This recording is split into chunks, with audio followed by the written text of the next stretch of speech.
Almighty Spirit, eternal, immortal,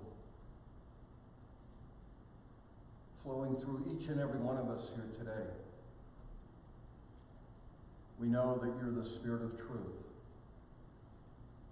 And we say yes to the truth, to what might be ours today to learn.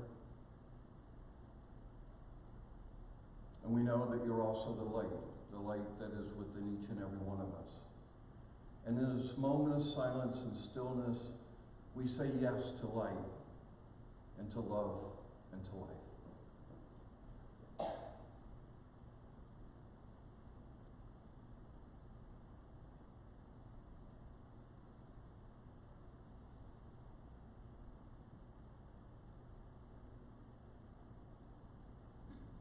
And so it is. Amen. Namaste.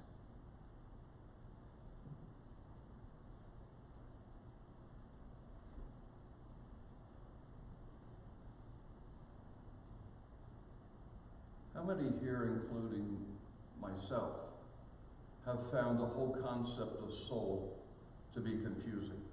Anybody but me? I went to ministerial school and I'm still confused. Because so were they. And so this is one of the subjects for me that has been part of my path to find truth.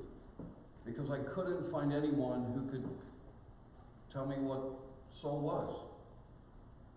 Basically, there's two ideas in the religious spiritual realm, and then little offshoots of that. But the basic two ideas is, one, you have a soul that has a bad mark on it and you need to save it. Right? It took me to about 13 that I decided that didn't even make sense to me. How this loving God would create this perfect creation, me, and then put a black mark on my soul. That just didn't make any sense. The other idea that has perpetrated through New Thought is that we have a soul that isn't quite up to par, and we need to evolve it. And I believe that for a long, long time. So one of the things I get to do today is to argue against Charles Fillmore. But I have the right to do that because he had the right. He said, I hold the idea that I can change my mind when I have new revelation. So if it was good for him, it's good for you and it's good for me, I think. Amen.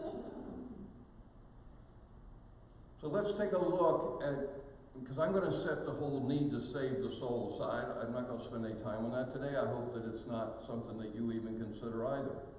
Because when you sit down and try to make any sense of it logically, it just doesn't hang together.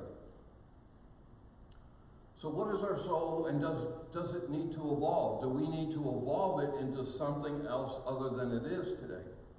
And that's the question that I had asked. I went 3 years to ministerial school, and I asked every instructor I had this question, and none of them had an answer that sufficed for me. So it's been a continual journey for me, because what I heard and what was taught did not hang with the master teacher Jesus' red words, what he's teaching. And I'm like, well, it doesn't make sense. So this has been, as I said, this is a personal journey for me. I am certainly a work in progress, but I'm going to share with you today where I am, and as I've always said, take what works for you, because you know where truth is, right? You feel truth. You know truth when you hear it. And if it's not right for you, set aside and keep going. But I can only share where I am in this journey and where I'm headed with it, because this particular question has changed my life more than anything on my spiritual journey. But it may not be right for you, and that's for you to decide. So let's see what Charles said. Charles said this, and I believe this for many years, since I've been studying Charles for, 20 years. He says, the soul is man and woman's consciousness, the underlying idea back of any expression. In man, the soul is the many accumulated ideas back of his present expression. What did he say? What did he just say? This is Charles speak. But you got to look through what he's saying here. Is he's basically saying our soul and consciousness are synonymous. They're the same. You can use them interchangeably. The soul is man or woman's consciousness. It's the accumulated ideas, thoughts, words, feelings, beliefs that you have created while you've been here on the planet or before. He doesn't go into that here, but it could be. Soul evolution, according to Charles, is a merciful provision of our loving Father to the end that all may have the opportunity to attain immortality through regeneration, as did Jesus. Well, Charles, late in his life, got a little weird. He really did. I mean, he was telling everybody, I am in a place spiritually that I'm going to regenerate this physical body, and when I check out of here this time, I'm taking my body with me. Well, guess what? It didn't work. Now, we don't know how far along he was, but his belief was if you continue to evolve your soul, you will get to a place that you will be like Jesus in the transfiguration, and you will leave not only with your soul and your consciousness, but with your body. And I've really struggled with this for a long time, and I think it really goes back to Charles had this, boyhood injury to his hip. And the one leg was shorter than the other. And in one of Myrtle's books, she said, Charles won't even go out anymore outside in the public because his leg hadn't grown to be the same.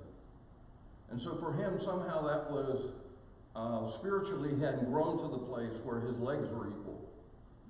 And I think it affected him till way late in his life. And so some of this understanding, I think you have to see through that lens of how important it was. And you got to remember, he was also living with a woman who had 6 weeks to live and healed herself completely. And then became a healer that people were coming from all over the country to have the same thing happen. So there was a little bit of competition going on in the family, and one seemed to have done it really well, and Charles was kind of lagging behind. So I think some of that may have filtered. It's the only way I can understand that piece. But he really got focused in the last couple of years of his life about this regenerating the physical body, and you take it with you. Didn't happen for him. But here's basically what the paradigm was: spirit, soul, and body. Spirit being what's connected in the divine. Soul is consciousness, or what you develop with while you're here. And from your consciousness, from your soul, your body developed. Your life experiences developed through that process. He said this: the degeneration of the body through aging and death indicates that the soul has not yet evolved to the full alignment with Christ, ideal that rests in the mind of God. So you can see very clearly what Charles is saying here is our soul or our consciousness, when it's not fully developed, we're in a place that it will manifest then in the physical as degeneration, as aging, as death. Very strong indication here that the soul should evolve. And as it evolves, then we have a better experience in life and with our bodies. As I was studying the Master's, and this goes back, I don't know now, probably 4 or 5 years when I was in ministerial school. And I was studying this parable, which was one of my assignments, of the man with the hidden treasures. And you all probably know this parable where he came upon a treasure in the field. It was so incredibly valuable. What he did was he covered it back up, put it back in the ground, covered it up, went home and sold everything he had so he could buy the land and then own the treasure. And so as I was doing the metaphysical symbolism on this story, for me, the treasure was the soul. And I wrote it up, and I got, I'm not even sure it was constructive criticism, but the instructor didn't like what I had to say about this because it didn't fit what someone had said, 50 years ago in Unity. But for me, what the story was about was this thing within us, this hidden treasure represents our soul.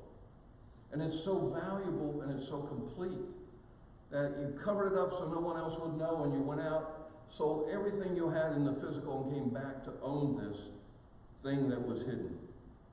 And that began this journey that I don't know so I started asking all kinds of other questions, and again, I didn't get many answers. But here's what it says: the kingdom of God is like a merchant looking for fine pearls. When you find one, they sell everything they have and buy it so they own it. It has value beyond anything in the human, has value beyond anything in the physical. The only thing I can think of to come up with both of these stories that are parables and that the master teacher used to teach this would be our soul.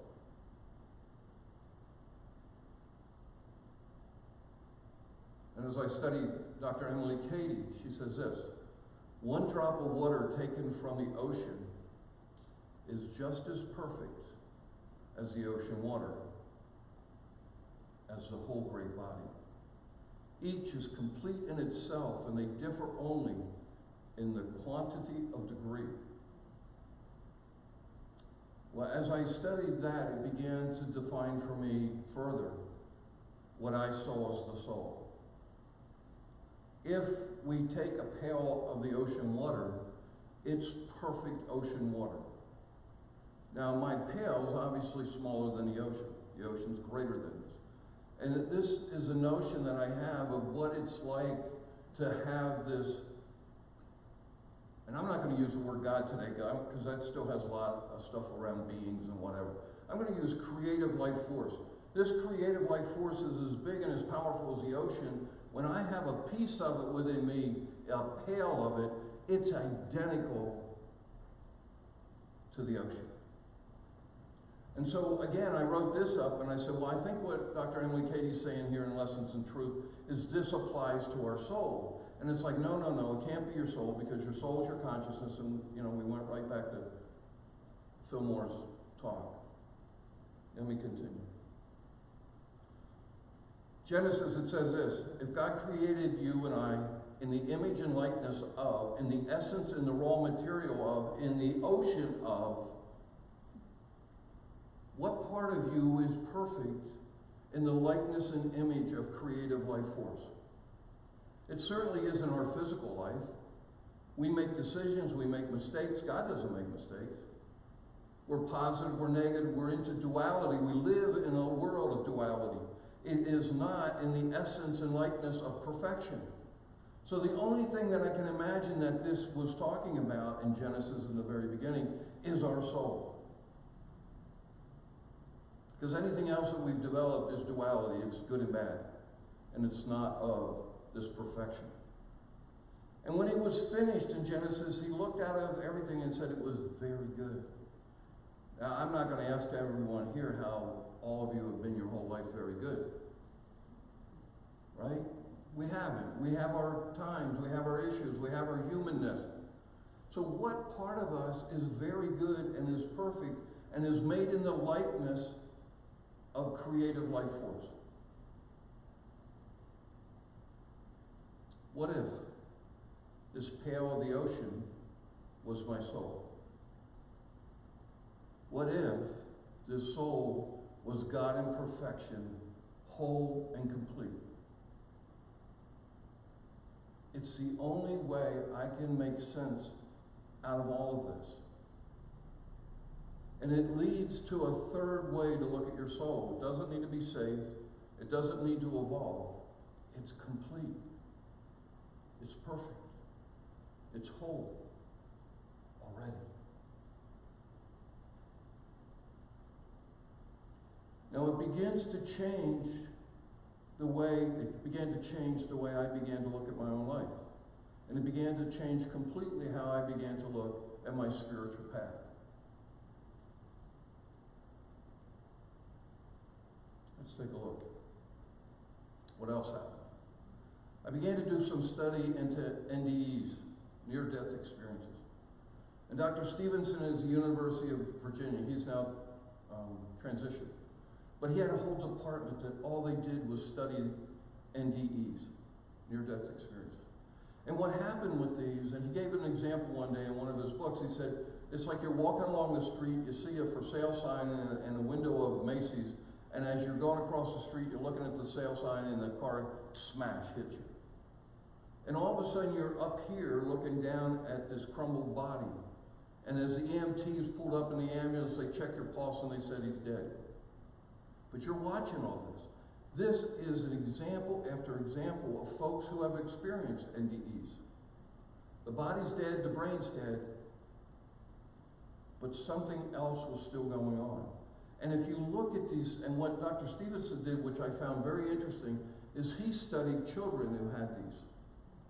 And the reason he wanted to go to children, that they weren't socialized, they weren't conditioned into some religious or spiritual path, so that people would say, well, it was just recall memories. These children had no memories of this. They had no teaching of it. But they experienced the very same thing of going through this tunnel of light and getting in this place of just incredible love, unconditional love, peace and joy, with no boundaries, no three-dimension. It was just this incredible thing. And almost everyone who did NDEs that he studied, when they came back, they were ticked off.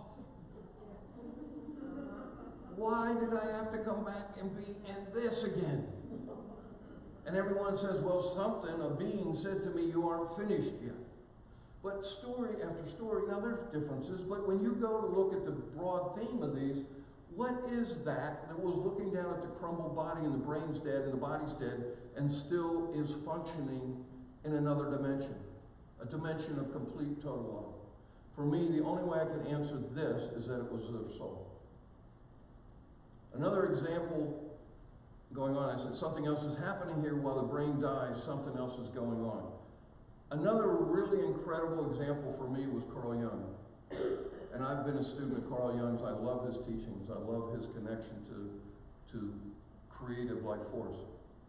But he had a heart attack late in life. And he had an NDE. He was dead on the table. And you can see here what he said. He said it was so incredible, and it was not imaginary. It was as real as anything I've ever experienced. He said there was nothing subjective. It was the quality of absolute objectivity.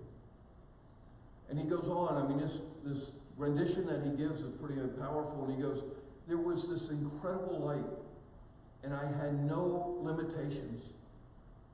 I could move within seconds there was no time and space, and this just incredible, overwhelming love.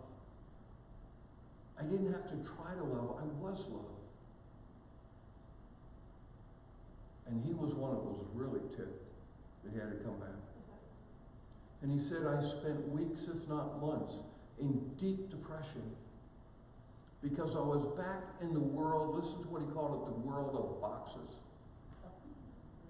He said, I was in prison. Everywhere I went, it was walls and limitation and lack and all these beliefs that I had that I now knew didn't exist. But I was back in the world of boxes. And it took him months upon months to somehow balance this out so he could go on with his life. In the Bhagavad Gita, centuries ago, and this is where I really began to develop a new understanding of the soul. For Atman, which is Sanskrit for soul, there is neither birth nor death at any time. It has come into being, does not come into being, never will come into being. It always has been. That's eternal, immortal, in the likeness and essence of Almighty. Same definition. But it's saying this soul that we have within us is unborn, eternal, ever existing, never slain when the body is slain. Well, all of this began to put together for me with the idea was, what if those two models of soul were not the model for me? What if Jesus and Sankara and Buddha and Lao Tzu and Krishna were not some perfect example,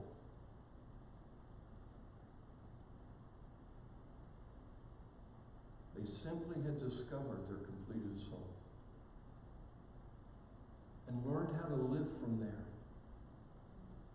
When you begin to take this notion back into all the red words that Jesus used, and I began to implant soul in many different places, especially wherever it says I am, it began to make a whole different understanding for me what's possible. Just for a moment, what would it be like for you if you knew that your soul was complete, that it was perfect, that it was whole, that there wasn't any more striving, there wasn't any more books, there wasn't any more seminars, there wasn't any more sermons? You're already complete within. What if? How would that change how you approach? How would that change your state of mind about life? It has begun to change my state of mind amazingly. In Mark it says this: what good is it for a man or woman to gain the whole world, yet lose their soul? This implies that you and I have a choice. That we can live from a completed soul, or we can lose it and live in just a humanness. What if we didn't have to live in that? We could live from a completed soul. And Jesus said in John, verily, verily, verily, I say unto you, before Abraham was, completed soul. It's eternal. It never changes. It was never born. It never dies. It's not slain when the body's slain. It goes on in transition to whatever's next. If we have a completed soul, then what is our consciousness? Charles said it was the same. They were synonymous. I differentiate now from the two. I let my consciousness be the sum total of my beliefs. I let my consciousness be what's developed my self-concept and what's developed my body. It's what interacts from my completed soul and what interacts with the world around me. Not synonymous. Separate. I believe that when we transition, that the soul and consciousness lead together, the body stays. That's pretty apparent for anyone who's been through that process.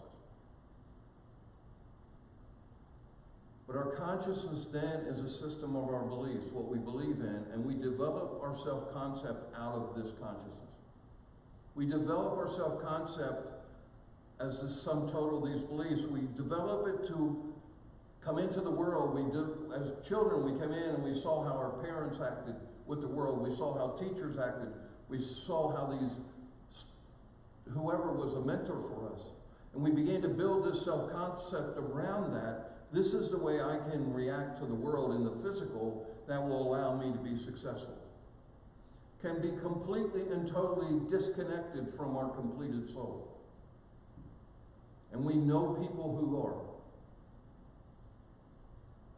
But for me, this dealing with the pail of the ocean instead of the whole ocean helps me begin to understand how it interacts within myself and how I can begin to change and go forward. So now, what is the free will? What is the decision process we have? What is the choices we now have? And the choice is basically to continue to live from this physical, intellectual self-concept that I've developed of who Dan is versus living from a complete, perfect soul. That becomes the choice now. And we know, this is clear, everyone in New Thought is in alignment about this, is that our bodies and our affairs are created out of our consciousness. So what does that mean? If our consciousness is a series, a set of beliefs that we have that make up this self-concept that I am, if I believe in old age, what's going to happen to me? I'm going to get old, right? If I have a set of beliefs in my consciousness that I'll get sick, I'll get sick. So we see here how the consciousness drives both our bodies and our affairs. And this is the very same thing we've been studying. The only thing that's changed here is where the soul fits in to consciousness. Because consciousness to body, consciousness to life, to our affairs, we've had that down for a long time in New Thought. So self-concept is created as our interface with the world, ever-changing, is it not? My consciousness, my self-concept has changed since March due to COVID-19. I have a new normal. We all do. We're trying to figure our way through this whole world thing that's ever-changing. It cannot be my soul because my soul is absolute and never changes. But this consciousness that's building my body and building my affairs is what changes, ever-changing to cope with what is coming or trying for me to try to become. So much of what New Thought was taught is that we're here at A today, and to get to be this perfect person, we've got to change all these things. We've got to do denials, we've got to do affirmations, we've got to meditate, we've got to pray, we've got to do seminar. We have to do all these things to try to get to be. And by now I just got exhausted talking about it. And so do you, don't you? And about the time you think you got it done, it's like, oh, now I'm back at the valley again, I've got to climb back up to the hill. That's what happens as we develop through this ever-changing concept that we have within versus beginning to get connected with a complete, perfect soul that never changes. Completed soul, I said, is infinite, it's eternal, it's perfection, absolute, never changes, it's the God within us and never evolves. How can it evolve? It's complete. There's nothing to evolve.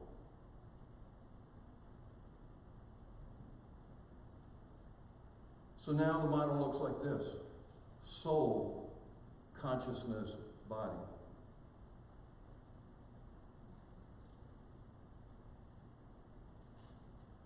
Our opportunity to choose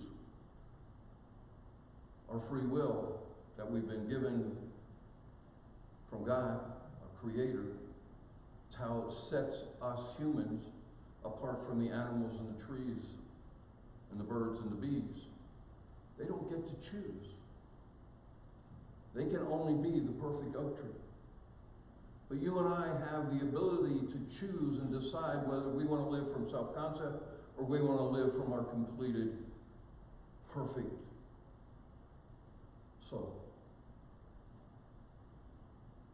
If you believe this, as I do now, then my job is to choose keeping that completeness at the core of my being or my consciousness versus my self-concept that I've created as a human. Again, as I started today, I just offered to you the journey that I've been on. You have to feel whether any of this applies to you or not. It will for some, it won't for others. That's perfectly okay. When I look around at life, and I don't know about you, but most of life is spent in reactions.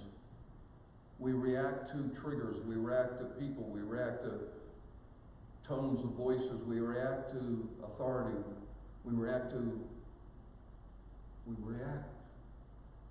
all these things that come at us in life. But as we begin to understand that our soul is complete, we can begin to move to become creators versus reactors. And we can create from this perfection of our completed soul.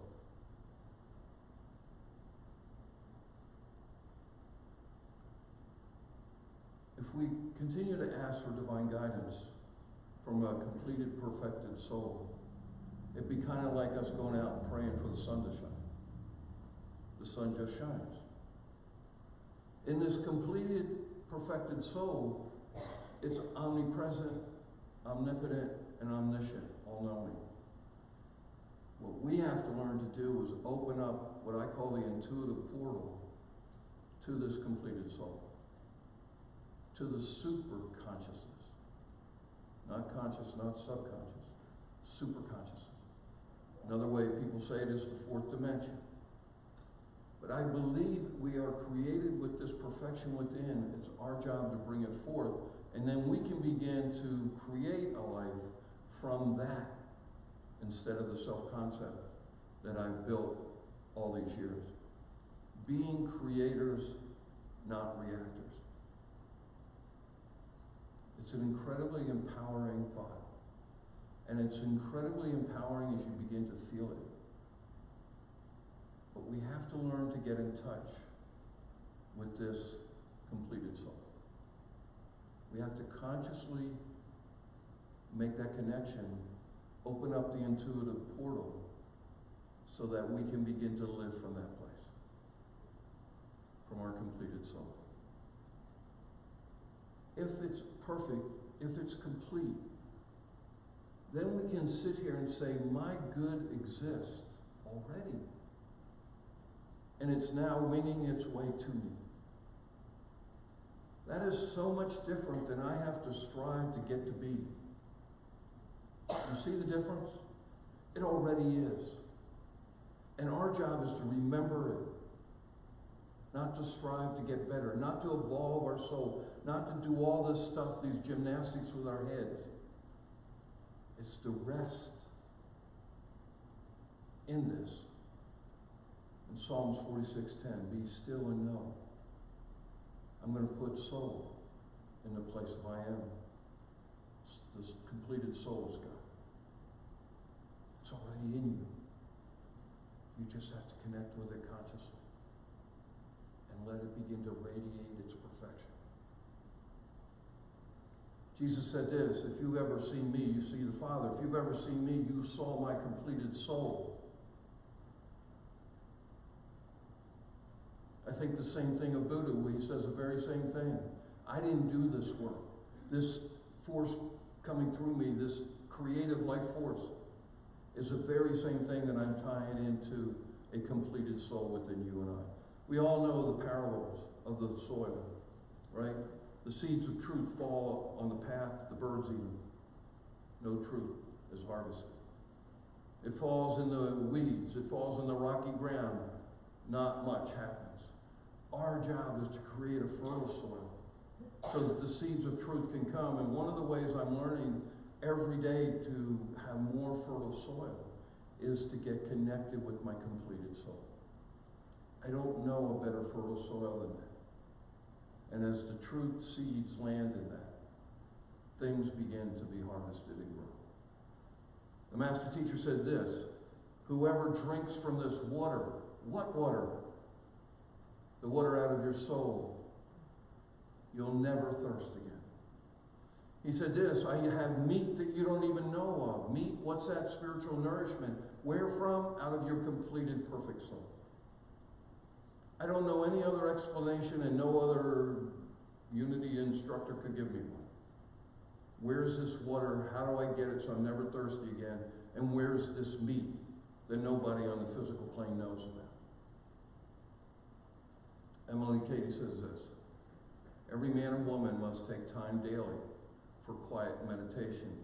And in this daily meditation lies the secret of the power of this completed soul.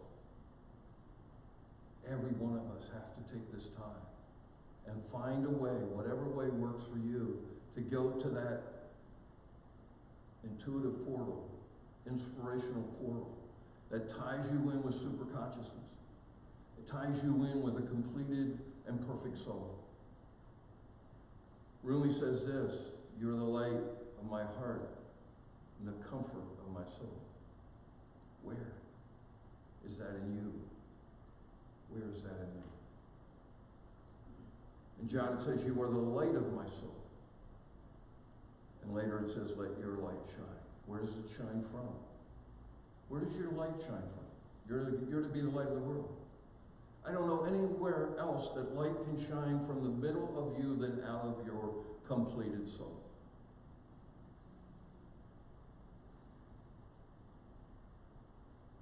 Let your completed soul shine.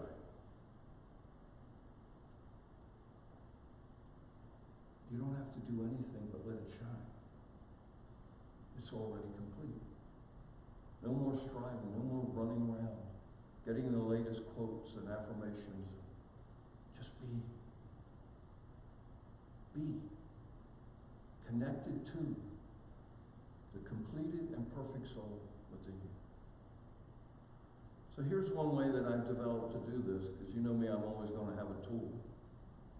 And I use this to breathe in and breathe out because I want to consciously connect with this, but I also want to connect with the light that comes out of the soul. So on my breath in, it's my completed soul is radiating light. And on my breath out is I am conscious of that light.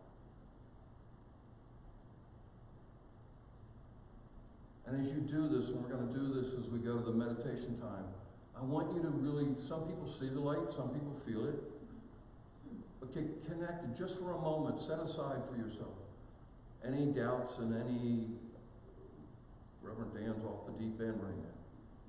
Just see if it's, can you feel it? Some people feel it, some people see it.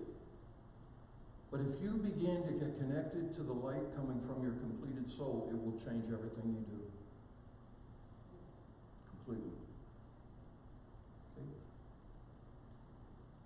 Can you see the light? Can you feel the light?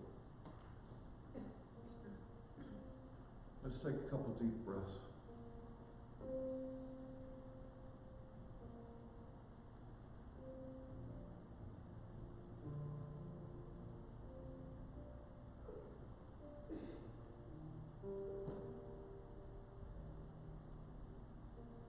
On the inhale, take a big inhale breath and just say to yourself, my completed soul is radiating light. Hold it for a moment. And on the exhale, I am conscious of the light.